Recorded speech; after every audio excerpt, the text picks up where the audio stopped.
¿Qué tal?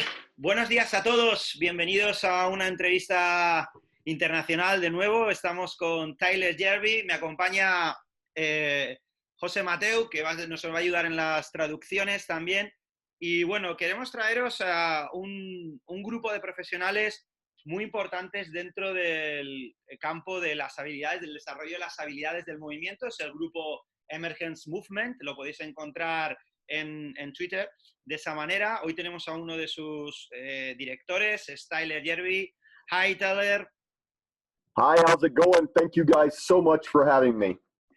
Dice que buenos días y que muchas gracias por esta colaboración. Mirad, yo creo que lo mejor, yo conozco a Tyler desde hace ya un tiempito y es una persona súper cercana y con un conocimiento muy práctico y muy fácilmente aplicable del tema del desarrollo de las habilidades, el contexto, habilidad. Entonces, lo primero que le voy a pedir es que se presente y que le conozcamos un poquito. Tyler, I would like to introduce you, but I prefer to do it by yourself. Who is Tyler Yearby and what is Emergence Movement? Well, first off, like I said, thank you guys so much for having me and then having me on behalf of Emergence. We're thrilled to be invited. More than anything, I'm an individual who is constantly chasing knowledge. Bueno, dice que lo primero que quiere dar es agradecer que esté él presente y en representación del grupo Emergence Movement y sobre todo porque le encanta a la gente que está en continuo seguimiento y persecución de conocimiento. And for me and then for the entire team, we have a lot of years in the industry. I've been in the industry for nearly 15 years. Dice que tiene muchísimos seguidores en la industria, lleva 15 años en la industria. En la industria se refiere dentro del sector de la preparación física. But I also think it's more than how much or how long you have been in an industry. I think it's what you've done while you've been in it and the amount of time that you expend in both practical and the theoretical aspects. Y que más importante que el tiempo que llevas de experiencia es durante ese tiempo que has hecho para mejorar en el campo de la teoría y la practicidad.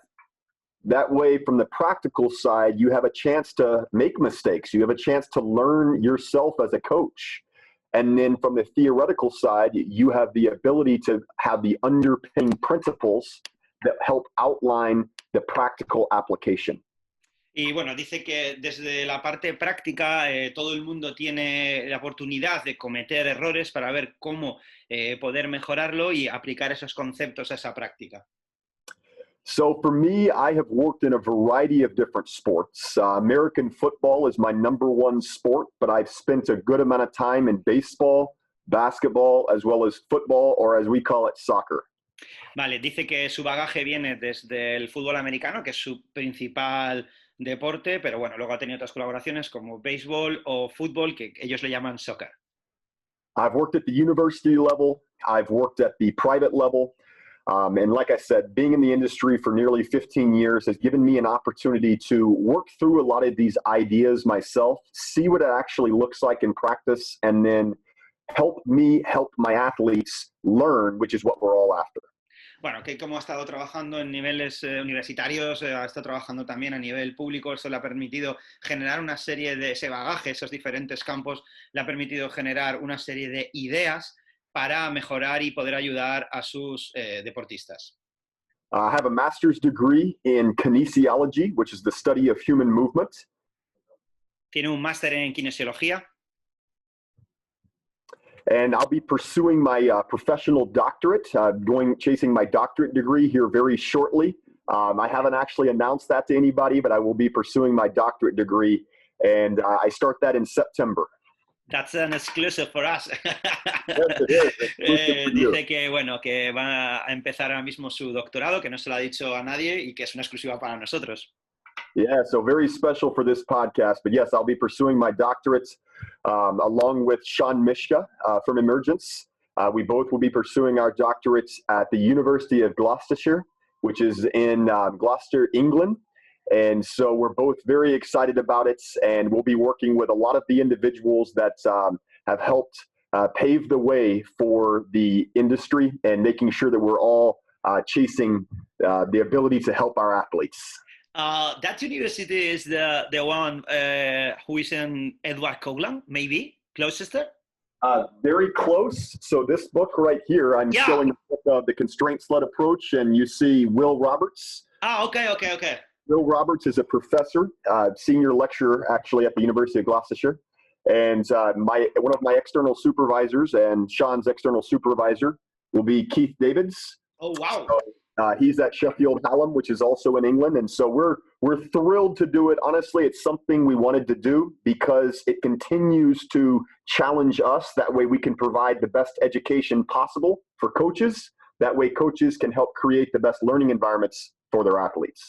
Vale, pues él dice que su doctorado va a hacerse en la Universidad de Gloucester con dos de los principales autores que ahora mismo están contribuyendo al desarrollo y a la mejora de la educación de los entrenadores para construir mejores atletas, y dos de sus, llamamos directores de tesis, que lo podríamos traducir aquí en español, son Kate Davids y el otro autor, que son autores de ese libro, que es fantástico y que los lo hemos recomendado varias veces, el Constraint-Led Approach, y que, bueno, que él está muy contento porque es una continuación del proyecto totalmente dirigida a esa mejora de las capacidades que tiene el entrenador de crear mejores atletas. And as far as Emergence, I could go on about my background, but I'd really rather get to the team and get to Emergence. Emergence was created to help unite the movement community, to provide a platform of education for professionals of all kinds, meaning anybody that is stepping into the learning space to help provide an opportunity for us to lock arms and grow together.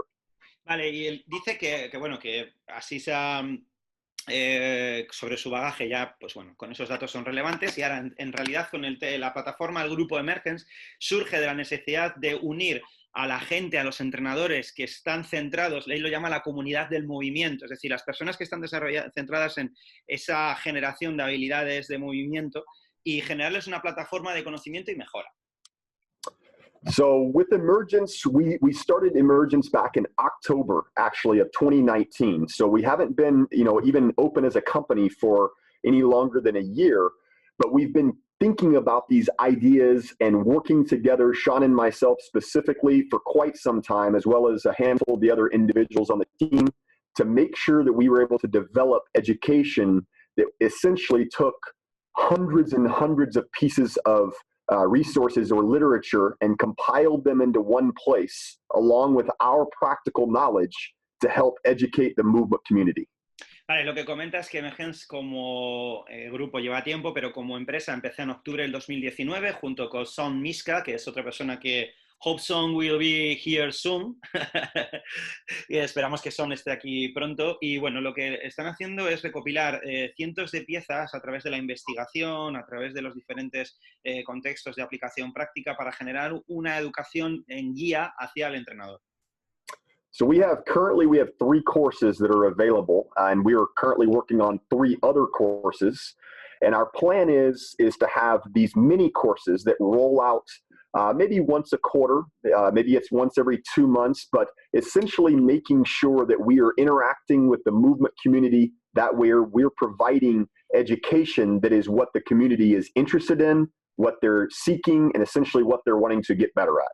Vale, bueno, que se han desarrollado 3 cursos que os recomendamos totalmente, y se van a desarrollar 3 más. Entonces, bueno, que los van sacando poco a poco al mercado, pues eso, cada 2 meses, porque para ellos lo que más les interesa es que, uno, los conceptos se vayan aplicando poco a poco y entendiendo, y lo segundo es que quieren recibir de la comunidad del movimiento, que es así como se refiere a los entrenadores que están en esta línea de pensamiento, qué necesitan, cuáles son sus ideas, qué es lo que están buscando. So we have our main course, which is called Underpinnings, and Underpinnings is a very, very detailed course that is over 8 hours worth of recorded material, along with a variety of different handouts. And we wanted to create Underpinnings in order to be the foundational course for Emergence that pulls together all of those resources that I was speaking to earlier, along with our practical experience, and something that essentially can support all of the other mini courses that we roll out. And then once every year or once every year and a half, we will bring a new large course to the audience. And the next one that we will be bringing here in roughly 6 to 9 months, maybe a year, we'll kind of see how things roll, but we'll be bringing a more practically driven course that essentially brings these ideas to life in sport movement. Vale, lo que comenta es que tienen un curso fundamental que se denomina Underpinnings, ¿vale? Que la traducción podría ser así también como bases, como sustento, es decir, los fundamentos teóricos que tienen, que es un curso de más de 8 horas de material grabado junto con teoría y manuales que se pueden descargar, ¿no? Y que lo que han hecho ha sido recopilar todas esas investigaciones junto con su experiencia práctica, ¿vale? Y que lo que van haciendo es que dentro de más o menos un año volverán a sacar otro curso también largo de bastantes horas con las aplicaciones prácticas. Es decir, ellos lo que quieren es que los conceptos se vayan aprendiendo bien y paso a paso. And so as a company, we view ecological dynamics. That's essentially the framework that supports everything that we do and everything we believe in movement skill to begin with, but not just sport movement skill, but entire human behavior. And we view ecological dynamics as essentially how it examines or analyzes the performer-environment interactions, and it imbues individuals as complex dynamic systems. Yeah, we are going to talk about those questions later. Yes. Comenta que bueno, que otro de la idea es generar lo que se llama Ecological Dynamics, que es otro de los cursos que está generando, es para tener un marco desde el cual ellos han empezado a evolucionar, y es ese modelo ecológico de trabajo donde la persona, el atleta, tiene una serie de interacciones individuales y complejas con el contexto, y lo que se hace es ver al individuo como un sistema complejo. Yo lo que le he dicho es que veremos estos datos, porque estas cuestiones, porque es algo que le vamos a preguntar. So, Tyler, first question, and I think you have been talking about movement skills, and my question is, what's the difference between movement skills and movement mechanic? Le pregunto, que él ha hablado de movement skills, voy a utilizar esto como habilidades del movimiento, y yo le he preguntado, igual que hicimos la otra vez con otro entrevistado, que es, ¿cuál es la diferencia entre habilidad de movimiento y mecánica de movimiento? No, that's a great question. I think, put simply, the mechanics or the aspects of carrying out the skill from a motor perspective level. So they are essentially an aspect of how the athlete organizes their behavior based on the information that they're connecting to that is in the environment as well as in the individual. Vale, lo que él está diciendo es que la mecánica es la parte del movimiento que está fuera del comportamiento motor que el individuo tiene cuando interacciona con su entorno. So in our view, mechanics change based off of the information that is available for pickup. The information channels or guides the movement solution that is organized, and the mechanics are simply a part of that. But we don't view the mechanics to be permanent. We view the mechanics to be something that need to have adjustability or adaptability based off of the environmental situation. Vale, desde su perspectiva, la mecánica es algo que va cambiando y que se va ajustando en torno a la información que la persona recibe o de los diferentes canales, incluso de la misma propia información. So the mechanics are something that are valuable, but the differing view is some individuals, and they look at mechanics as being permanent, something that essentially can be recalled from memory. However, we challenge that view in the fact that, yes, there needs to be some similarities within movement.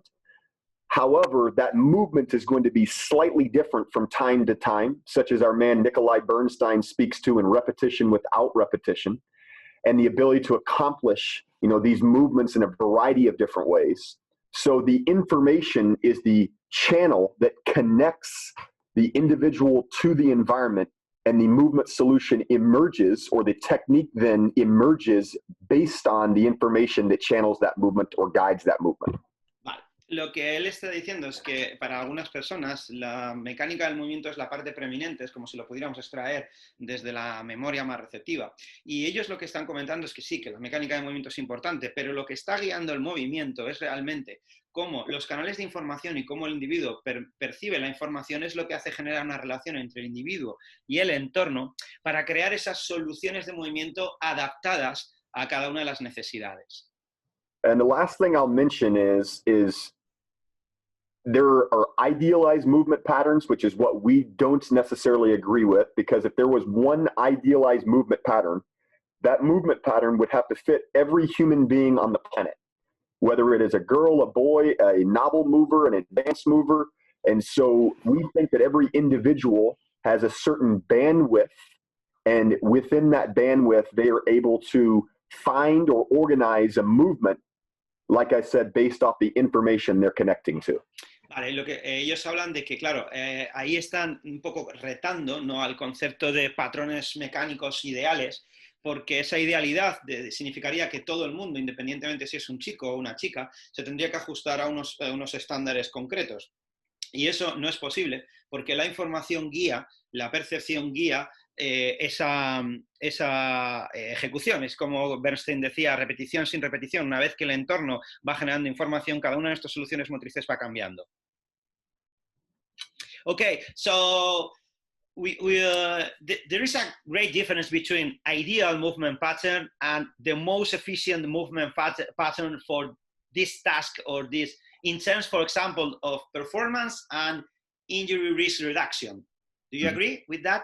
Le he preguntado que entonces estaríamos hablando de el concepto patrones ideales o patrones lo más eficiente posible dentro de una tarea en términos de rendimiento y reducción del riesgo lesional.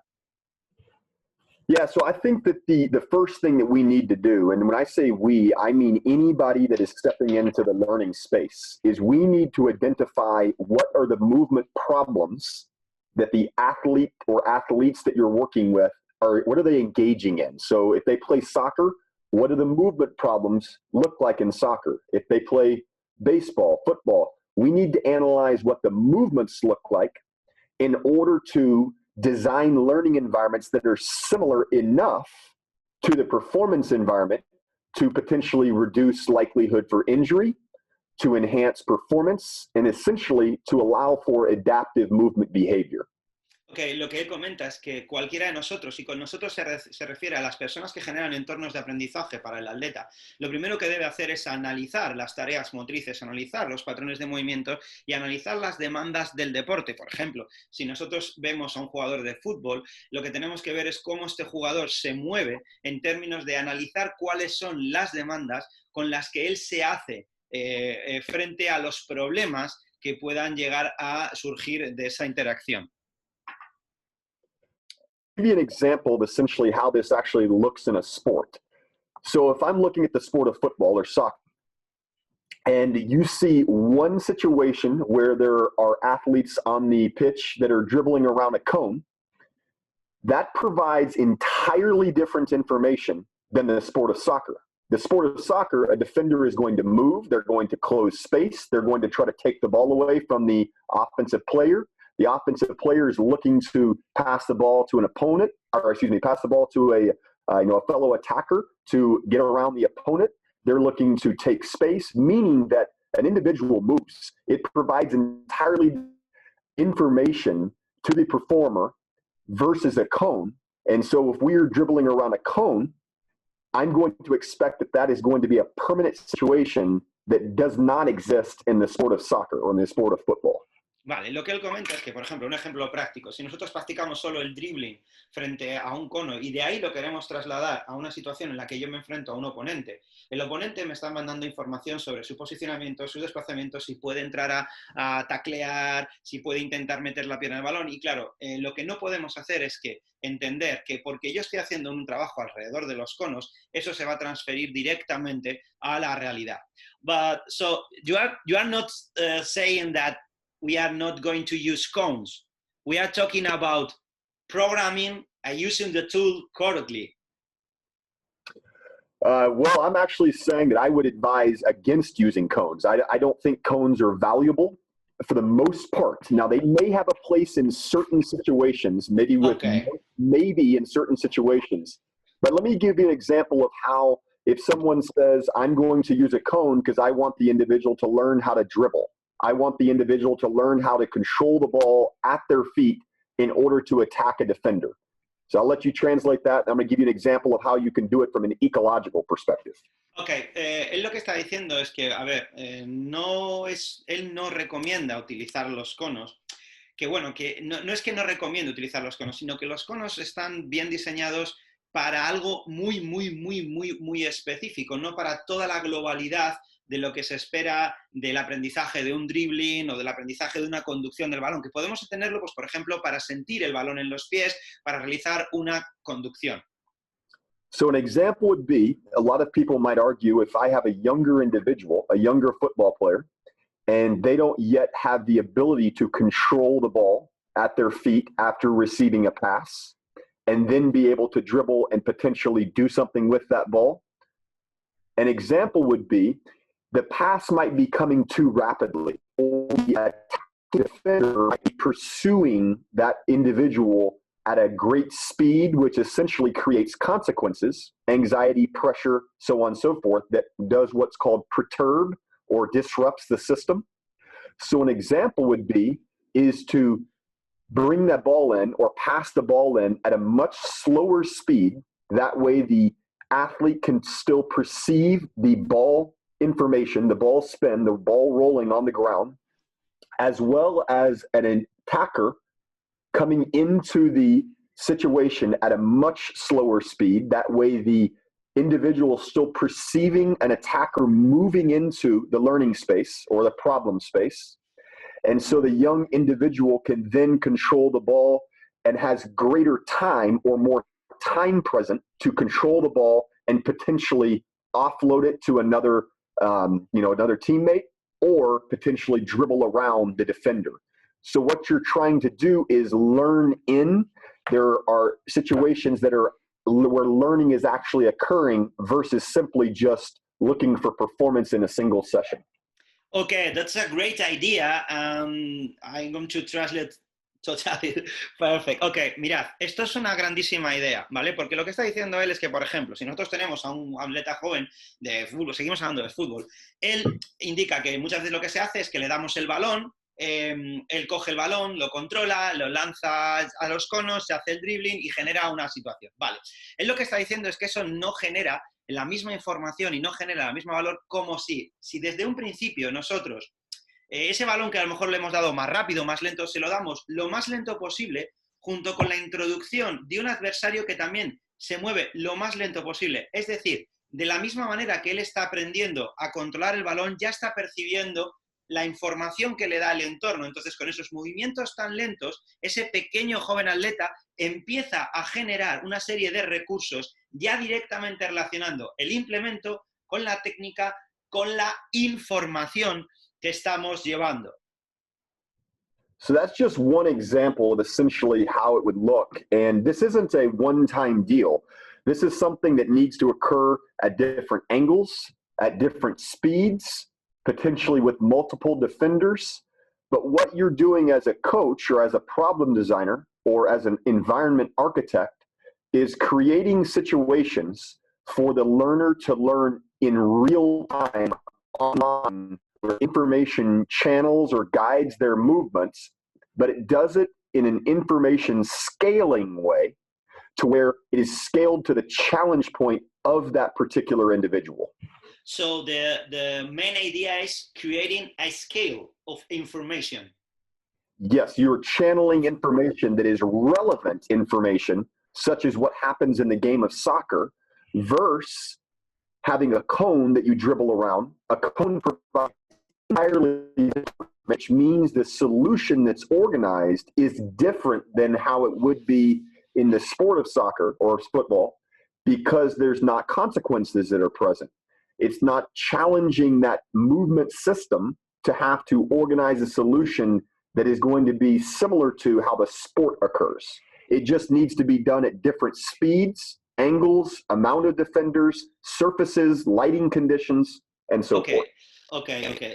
Lo que comenta es lo siguiente, que nosotros los entrenadores como generadores de tareas para que ellos resuelvan problemas, lo único que tenemos que hacer es, partiendo de esa base, es decir, de proveer el mínimo de información relevante junto con el manejo del implemento al joven atleta, lo que tenemos que empezar a hacer es empezar a darle variaciones. Por ejemplo, le variamos el ángulo de entrada y de salida, le variamos la velocidad a la que él recibe y él tiene que conducir, le variamos incluso el número de oponentes que hay, es decir, para generar se llama esas perturbaciones o modificaciones del contexto, porque la idea es crear un escalado en la información, es decir, que la persona cada vez sea capaz de ir entendiendo más y mejor y procesando los estímulos de la realidad del contexto fútbol en este caso, cosas que no ocurren cuando ponemos un cono porque no hay consecuencias, es decir, si yo me enfrento a un oponente y me desplazo a la izquierda, hay una serie de consecuencias. El cono, da igual donde te... Hi, boy. Hay una serie de consecuencias y por lo tanto da igual si yo voy izquierda o derecha, el cono no responde y ahí no se crea esa habilidad. So, this pathway leads us to the second question. So you're talking about the creating context. Yes.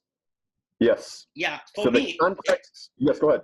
Yeah, so let's talk about context. Context as a concept and context as a tool. Lo que le estoy diciendo es que él habla de crear contextos, perdón. El contexto como concepto, desde donde nos enmarca, a el contexto como herramienta. Yeah, so context being something that creates the content, something that you've heard us at Emergence, probably all of our team members talk about is how valuable the context is. If we try to create something that is what's called decontextualized, which means that it removes the valuable information from the learning environment, the skills that then emerge are quite different than what they would be in the sport or the target sport that you're looking to train. So we view context or the setting or circumstances or situation to be valuable as how they cultivate emergent movement skill.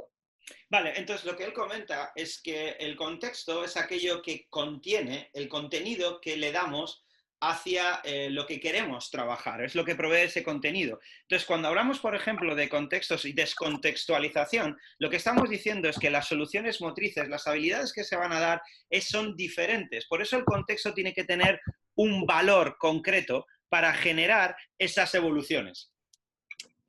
Yeah, we view the movements that occur in any sport and the information that occurs that is available for pickup, whether it is the boundaries, whether it's the amount of defenders, whether it's the surface that they're playing on, the crowd, all of the information, we view that as undulating and dynamic, meaning it changes from second to second, frame to frame.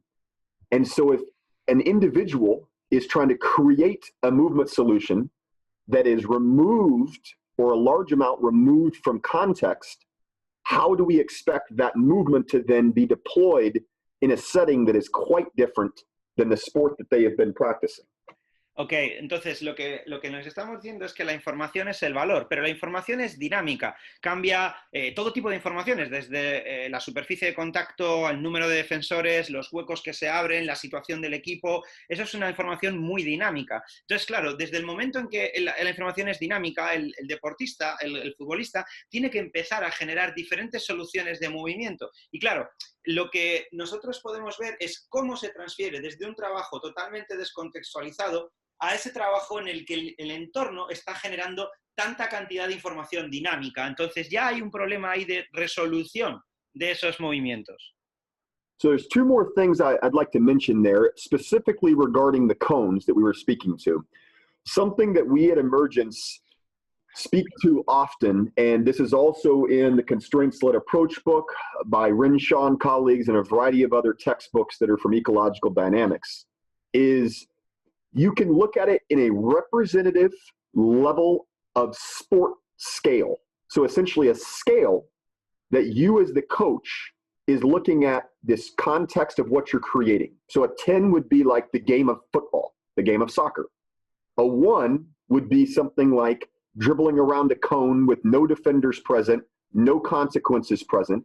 It doesn't mean that you can't potentially use that occasionally, but we need to ask ourselves if we have a limited amount of time, number one, which we all are pressured by time, or the amount of time that we have with an athlete, as well as the individual of that, or the skill level of that athlete, we have to make the decision as a coach, how often do we want to include a 1 or a 2 on the scale of 1 to 10 in our practice design if the sport they're being asked is a 10. So it may still exist, like there may still be times where it exists. However, we want to scale that to where it's more contextual. So it's a 4, 5, 6, 7, 8, so on and so forth. And then I'll add another piece to that after you translate that part.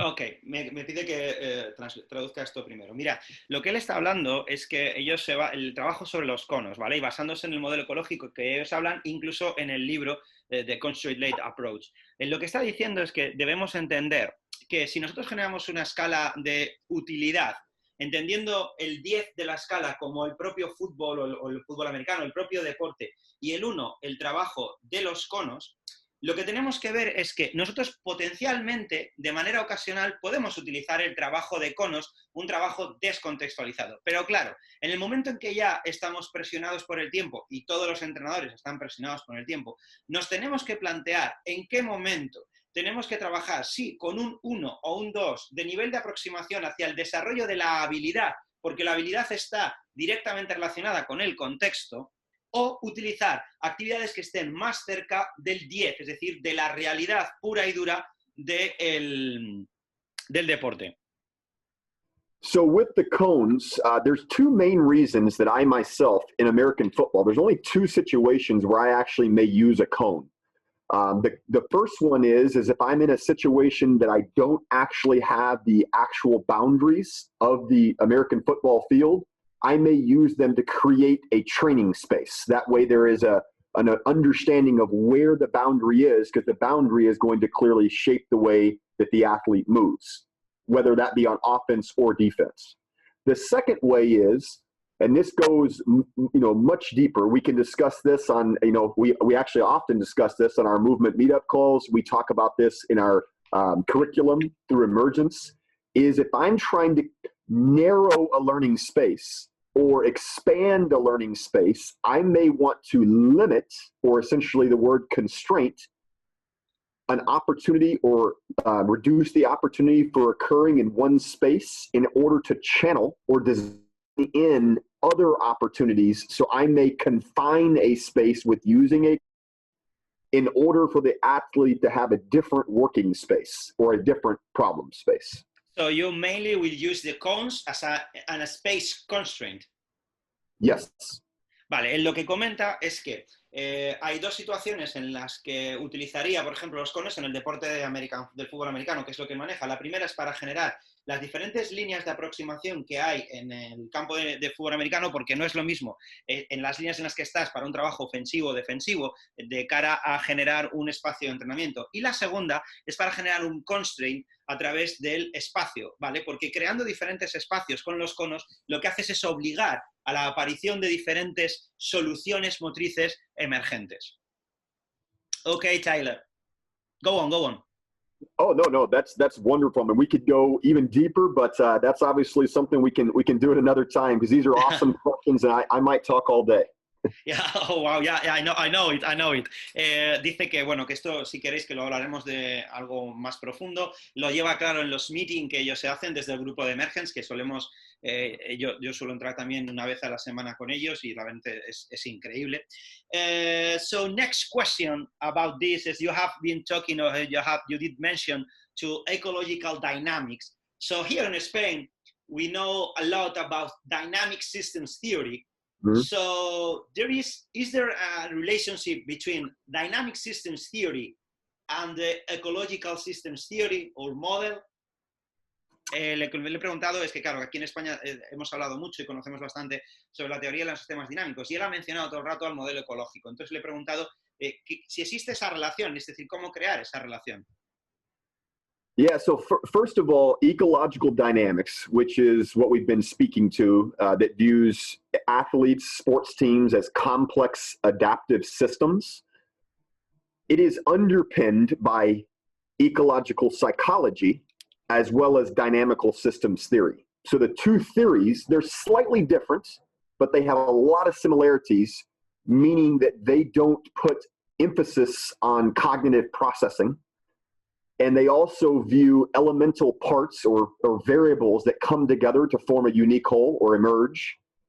Ecological psychology is the field of psychology where perception is considered to be a functional act of picking up information directly from the environment that helps with the regulation of movement.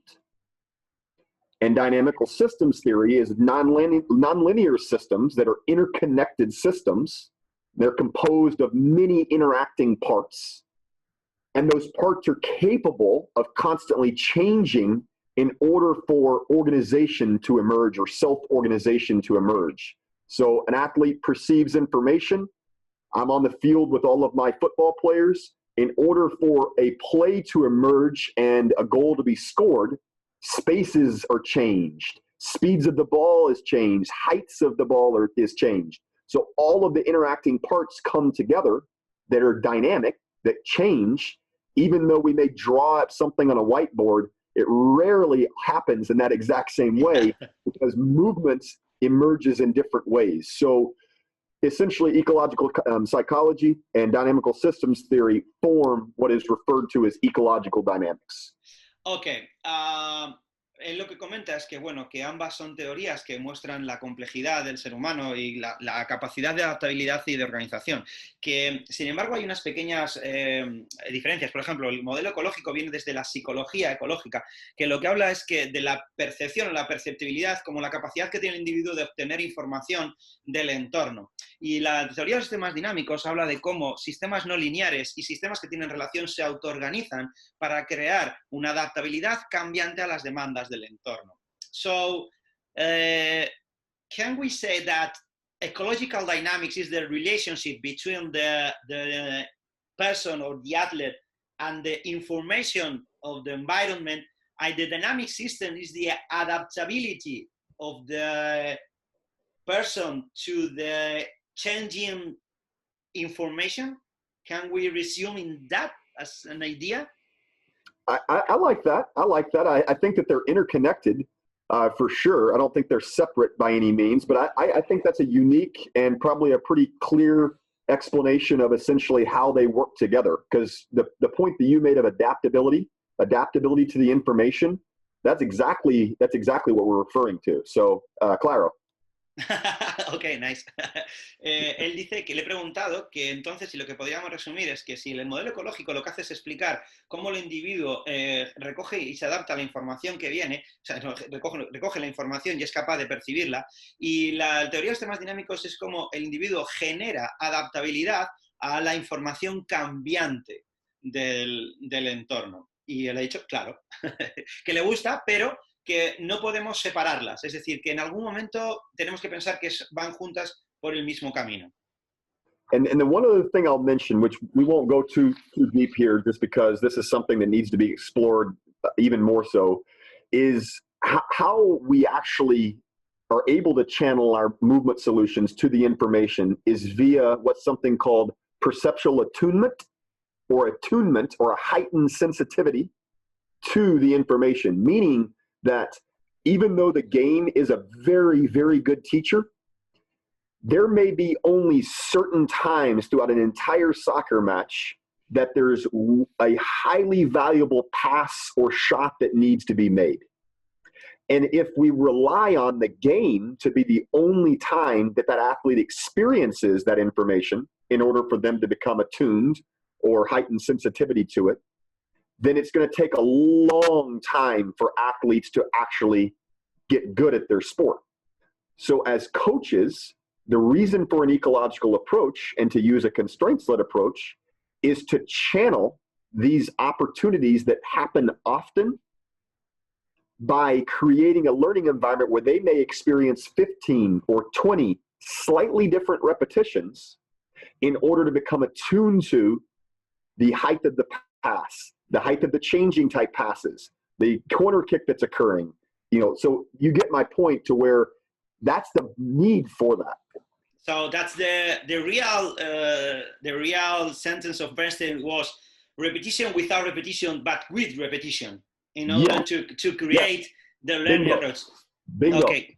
Lo que él está comentando es que la realidad que nos tenemos que nosotros entender es que con el uso de estas dos teorías lo que vemos es cómo se canaliza la información, es lo que él llama refinamiento de la percepción para generar esa adaptabilidad.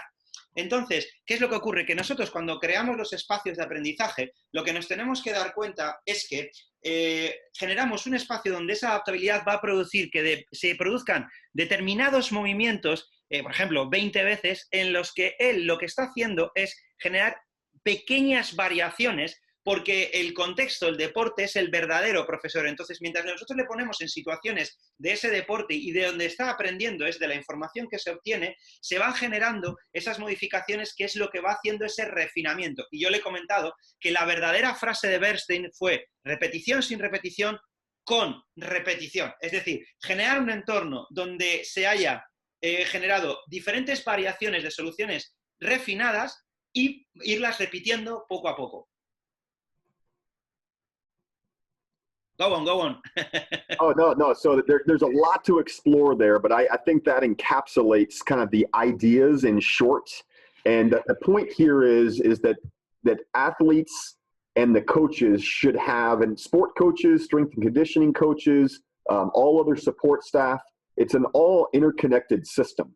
So that system is valuable, and there should be massive communication channels. No single individual has every answer.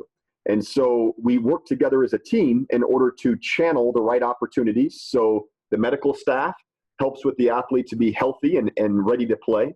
The strength and conditioning staff is still very, very important because the strength and conditioning staff is helping develop the physical qualities and potentially even starting to bridge the gap between the sport and the weight room by creating opportunities for them to have a soccer ball present occasionally. So they essentially have maybe 2 tasks that they're attending to. And then obviously the sport coaches are hopefully using these type of approaches to help develop emergent movement behavior. Vale, essentially you are talking to create a team, but Team. a good team. A good team, yes. Vale, lo que dice es que esencialmente todo esto se traduce en la creación de unos individuos con un grupo de trabajo que puedan tener un buen canal de comunicación entre todos ellos, al lado del staff médico, al lado del staff de fuerza, ¿vale? Entonces esa es la realidad, que al final lo que nosotros tenemos es que si nosotros tenemos un staff médico que tiene recordad que está en su mentalidad, ¿vale? Ese tipo de cosas. Un staff médico que tiene un deportista que le hace cada vez que esté más sano. Un trabajo de fuerza y acondicionamiento que hace que el atleta tenga cada vez mejoras de capacidad del movimiento. Y luego tenemos un sport coach, por así decirlo, un entrenador que se dedica a las demandas del propio juego.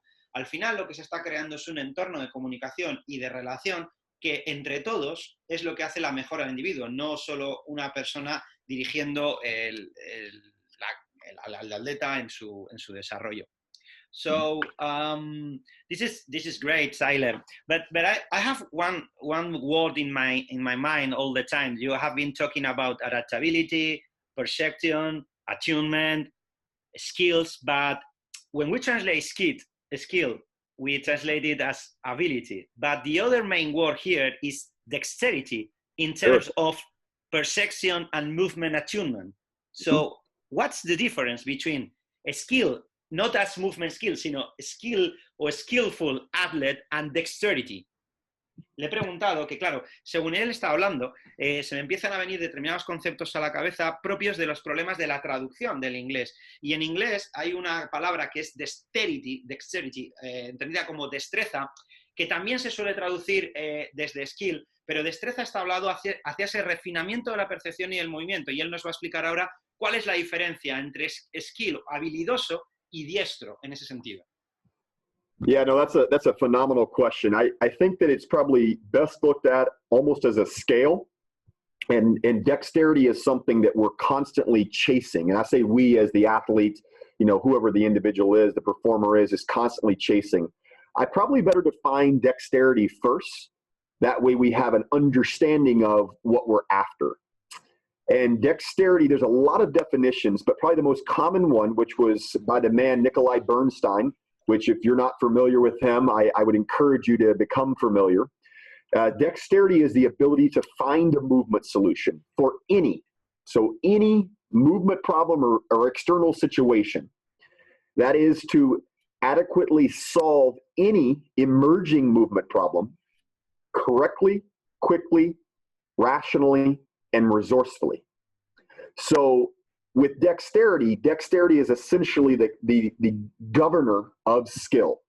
So skills, you've heard me talking to skills being something that emerges. That's the emergent technique in a movement situation. To become skillful is something we're after, but skills emerge as technique, as the individual perceptually is connecting to information, guided by their intentions, and then actually comes about as the kinetics, the movement sequencing. So skills can be decent, they can be even better. Dexterity governs skill. So they have a relationship, but skills are associated with emergent environments. So if we create a pyramid, we have in the main floor of first floor dexterity, next skills, and previously what? Well, you could, some people look at it as technique being a part of the skill, and it is. The technique that emerges is going to be slightly different. That kind of goes back to your first question as the mechanics, like the way that the actual athlete organizes their behavior. Those are quote unquote the techniques. But what we want to caution people with is that they're trying to teach a perfect technique by using verbal instruction, such as make sure your hip is here, make sure your shin is here. That might have some valuable aspects to it.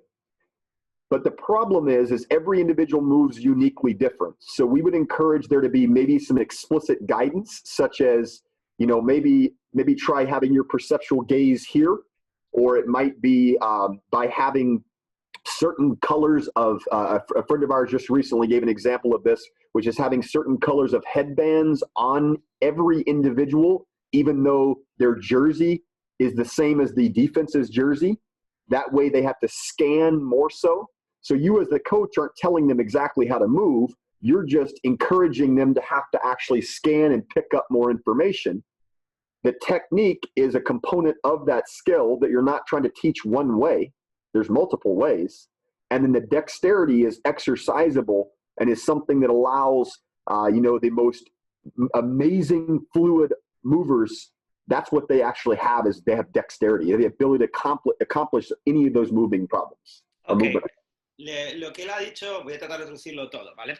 La principal diferencia entre destreza y skill, dexterity y skill, es que la destreza, tal y como lo definió Nicola Bernstein, que dice que os vayáis familiarizando con él, es que la destreza es la generación de soluciones de movimiento eficientes, ¿vale? Es lo que gobierna el movimiento. Y que en un segundo plano, muy relacionado con la destreza, aparece la skill, ¿vale? Y la skill es lo que está hablando, es la técnica del movimiento, ¿vale? Y entonces aquí es donde él empieza a hacer una determinada definición, es decir, nosotros podemos enseñar técnica de movimiento, no de un solo tipo, sino de muchas maneras, pero la destreza es lo que va a hacer que el atleta sea capaz de generar esas soluciones de movimiento. Ya he hablado, por ejemplo, de que podemos utilizar esa información mientras estamos trabajando técnica, ¿vale? En un pase, por ejemplo, él dice que poner a todos los jugadores del mismo color de camiseta, pero con diferentes bandas de color en la cabeza. Entonces, claro, la percepción, el uso de la percepción tiene que ser mayor porque tienes que estar escaneando todo el rato sus bandas de la cabeza para entrenar. So, can we say that we can teach technique and we cannot teach dexterity? The athlete becomes dexterous or not? Well, we actually are, in a way, teaching, quote unquote, teaching technique. It's the way that technique is taught. And keep in mind that technique changes based on the information the athlete is connecting to. So whatever the praxis design and the constraints that are put in play, whether it be the space that is available, the defenders that are present, the environmental, conditions, all of that is, quote unquote, teaching that technique. It just isn't all coming verbally from a coach telling them exactly how to move. Because as Bernstein talks about, as far as when he defines repetition without repetition, it is essentially not the means for solving a given motor problem, but in the process of solving that problem time and time again, and essentially the changing and the improving of the means. So when I gave you the example earlier with football, or as we call it, soccer, essentially the different types of passes that are coming in, the speeds of the passes, the spacing differences, all of that information that occurs in real time, or what's referred to as online, is highly valuable to shape the behavior that emerges from that athlete. So we're helping influence the way the skills emerge, but we're doing it implicitly, or we're allowing for the task and the environment to speak loudly. Ok, él hace una distinción muy interesante, es que cuando habla de técnica se refiere a cómo verbalmente nosotros le decimos al atleta cómo se tiene que mover. Pon la tibia aquí, genera esto, viente hacia acá, mira hacia allá, efectúa el pase, ¿vale? Pero eso, lo que nos tenemos que dar cuenta es que la técnica cambia según el entorno va cambiando y va siendo mucho más dinámico, ¿vale? Entonces, en términos de Bernstein, lo que está diciendo es que lo que nosotros tenemos que influir los comportamientos del atleta para que la técnica, es decir, en este caso el skill, emerja de una manera natural de ese entorno variable y no tanto desde la indicación verbal o cerrando el contexto de generación de esa individualidad del movimiento. One of the last things that I would mention here would be, and we've spoken about this in a variety of different ways without actually saying it, but nonlinear pedagogy, so coaching, teaching, nonlinear ways of teaching. Essentially what that does is that puts the performer environment relationship and the performer at the forefront, meaning that each individual is different and they have different periods and rates of learning. So if they have different periods and rates of learning, we need as a coach to appreciate that with our time constraints of when matches are, upcoming, all of that upcoming information. But we need to respect the fact that learning is messy and learning is going to have ups and downs, and changes to the practice environment can help spark growth, but that every individual learns differently. And so when we expect someone to all learn at the same time, we at Emergence really feel that puts you, and a lot of other thousands and thousands of other individuals across the world really feel that puts you in a challenging space because everybody learns at different rates. Vale, lo que él está diciendo es que, claro, en el momento en que nosotros tenemos que ya ponernos a trabajar, lo que él habla es que utilicemos los modelos de pedagogía no lineal, que lo que hacen son los modelos desarrollados a través de el constraint-led approach y otras teorías, que lo que hacen es poner al individuo en primera línea del aprendizaje. Por lo tanto, lo que nosotros tenemos que entender es que el proceso de aprendizaje es muy variable, es muy incontrolable, tiene altos, tiene bajos. Entonces, a través de esta pedagogía no lineal, lo que hacemos es que aparezca la chispa en ese momento, mediante el manejo de los constraints y el manejo del entorno, para que el individuo sea capaz de generar entornos retantes, para que el entrenador rete a que el individuo genere soluciones del movimiento y sea capaz de traducir esa información y cada vez sea capaz de percibir mejor esa información. Okay, Tyler. So, for me, it has been a great pleasure. I would like to have a more deeper talk, but I know the time is the time. I'm very happy to have you here. My friend. Yeah, well, I was just going to say, obviously the pleasure is mine, but one of the things I wanted to mention, which we're very excited about as a team here at Emergence, is the partnership and the relationship that starting, well, I guess it's already started, but we'll be starting here very soon. We want to make sure that we can get our information translated into Spanish, and estoy aprendiendo español. So, I'm trying to practice mi pana. So I lived in Puerto Rico for quite some time, and so I have a Spanglish, I guess you can call it, Spanish English rap. And so with that being said, that we want to develop a partnership and a relationship with you. We certainly appreciate everything that you have done and your team has done. And so we're looking forward over the coming months to getting some of the courses of ours translated into Spanish. That way that the fine men and women of Spain have access to it. And so thank you so much, you and your entire team. Thank you guys so much for having me on. It's truly been a pleasure, and we're excited for what's to come. Ok, bueno, lo que yo le he dicho es que muchísimas gracias y él ha contestado que, bueno, que gracias a nosotros y sobre todo porque, bueno, como veis, soltamos una primicia y es que hemos generado una relación, estamos desarrollando una relación entre nosotros para tener los cursos de Emergence trasladados al español. Él está aprendiendo español, dice que ahora es capaz de hablar Spanglish, como lo llamamos aquí, y que, bueno, pues ya os hemos soltado esta bomba y esta noticia y nos agradece. Thank you so much, Tyler. Have a nice day. Yes, you guys too. Thank you.